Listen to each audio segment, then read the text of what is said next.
విశాఖ జిల్లాలో గోస్తని నదికి వరద ఉధృతి కొనసాగుతోంది. ఎగువ నుంచి వస్తున్న వర్షపు నీటితో వాగులు వంకలు పొంగి పొర్లుతున్నాయి. వాగు కట్టలు బలహీనంగా ఉన్న చోట ప్రత్యేక బృందాలు ఇసుక బస్తాలు వేసి రక్షణ చర్యలు చేపడుతున్నాయి.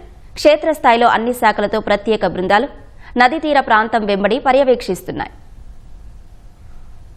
మంతా తుఫాన్ నేపథ్యంలో అన్ని విలేజ్లు కూడాను కంటిన్యూస్ గా తిరుగుతూ వర్షాల వల్ల ఎక్కడ కూడాను ఈ కెనాల్స్ అన్ని కూడాను కొట్టేయడం కానీ ఫ్లడ్డింగ్ ఓవర్ఫ్లో అవడం కానీ సామాన్య ప్రజలకి ఆస్తి నష్టం కానీ ప్రాణ నష్టం కానీ అలాగే క్యాట్లకి కూడా ఎటువంటి ఇబ్బందులు లేకుండా అన్ని సచివాలయాల్లో విఆర్ఓలు పంచాయతీ సెక్రటరీలు అందరినీ కూడా అప్రమత్తం చేసి 24/7 కలెక్టర్ గారు మానిటరింగ్ చేస్తున్నారు. పునరావాస శిబిరాలు ఇప్పుడు ఆనందపురం ఎస్సీ కాలనీలో ఒకటి నడుస్తుంది సార్. బోనిలో కూడా ఐడెంటిఫై చేశాము. ఒకవేళ గోస్తని నది పొంగినట్లయితే అక్కడ జడ్పీహెచ్ స్కూల్లో కూడా ఏర్పాటు చేయడానికి అవసరమైనటువంటి డ్రింకింగ్ వాటర్ తర్వాత అన్ని కూడా ఏర్పాటు చేశాము. అన్ని పంచాయతీల్లో కూడాను డ్రింకింగ్ వాటర్ ట్యాంక్స్ దగ్గర జనరేటర్స్ ఏర్పాటు చేశాం. ఎంత తుఫాను వచ్చినా సరే తాగునీటి సమస్య రాకుండా. అలాగే ఏఎన్ఎంస్ తర్వాత మెడికల్ ఆఫీసర్ ఆధ్వర్యంలో ఎటువంటి ఆరోగ్య సమస్యలు కూడా రాకుండా పర్యవేక్షణ అనేది చేస్తున్నారు. రోడ్డు ప్రస్తుతానికంటే మనకి కట్ అవ్వలేదండి. ఒక బోని దగ్గర ఆ విలేజ్ లో అలవాటు కొద్దిగా డ్రాప్ అయింది. అది గౌరవ శాసనసభ్యులు కూడా నిన్న వచ్చి చూశారు. పంచాయతీరాజు ఎస్సీ గారు కూడాను సిబ్బందిని పంపించి రిపేర్ అనేది చేపట్టడం జరుగుతుంది.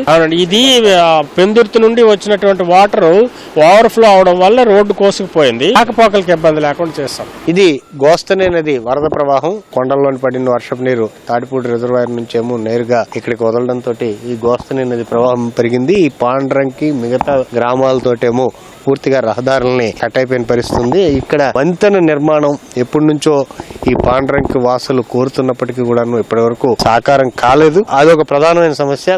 మరోవైపు ఇక్కడ చూస్తే గోస్తని నది ప్రవాహం ఇక్కడ నుండి ఒక 12 కిలోమీటర్ల పాటు ప్రవహించి వెళ్లి భీమిల దగ్గరేమో సముద్రంలో కలుస్తుంది. ఆ గ్రామాల్లోకేమో వరద నీరు చేరడంతో వాటన్నిటిని కూడాను ఎమ్మెల్యే గంటా శ్రీనివాసరావు అధికారుల బృందంతో వెళ్లి వాళ్ళని పరామర్శించి వాళ్ళని పలకరించి వచ్చారు. పంట పొలాలు ముంపునకు గురి కాకుండా వీళ్ళు ప్రత్యేకంగానేమో వాళ్ళని అప్రమత్తం చేయడం జరిగింది. అయితే ఈ ప్రవాహం 1-2 రోజుల్లో వెళ్లిపోతే పెద్దగా నష్టం ఉండదనేసి వ్యవసాయ శాఖ అధికారులు అంచనా వేస్తున్నారు. ఎందుకంటే పంట నష్టాన్ని డ్రోన్లతోటి చాలా తొందరగా అంచనా వేయండి అనేసి ముఖ్యమంత్రి ఇప్పటికే అధికార యంత్రాంగానికి క్షేత్రస్థాయిలో ఆదేశాలు ఇవ్వడంతో వాళ్ళంతా ఆ పని ప్రారంభించే అవకాశం ఉంది. దానికోసం పెద్ద ఎత్తున జిల్లా వ్యాప్తంగా ఇటు పద్మనాభం మండలం గానీ అటు ఆనందపురం మండలం వీటన్నిటిలోని కూడాను ప్రయత్నాలు ప్రారంభమయ్యాయి. అధికార యంత్రాంగం కూడా ప్రత్యేక బృందాలు దాని మీద సర్వే చేయనున్నాయి. దాదాపు మరో 24 గంటల నుంచి 30 గంటల పాటు కొనసాగే అవకాశం ఉందని ఇరిగేషన్ వర్గాలు అంచనా వేస్తున్నాయి. ఎందుకంటే పైన వర్షాలు ఆగిన తర్వాతనే ఈ ప్రవాహం తగ్గుముఖం పడుతుందని అంచనా వేస్తున్నారు. పాండ్రంకి గ్రామం దగ్గర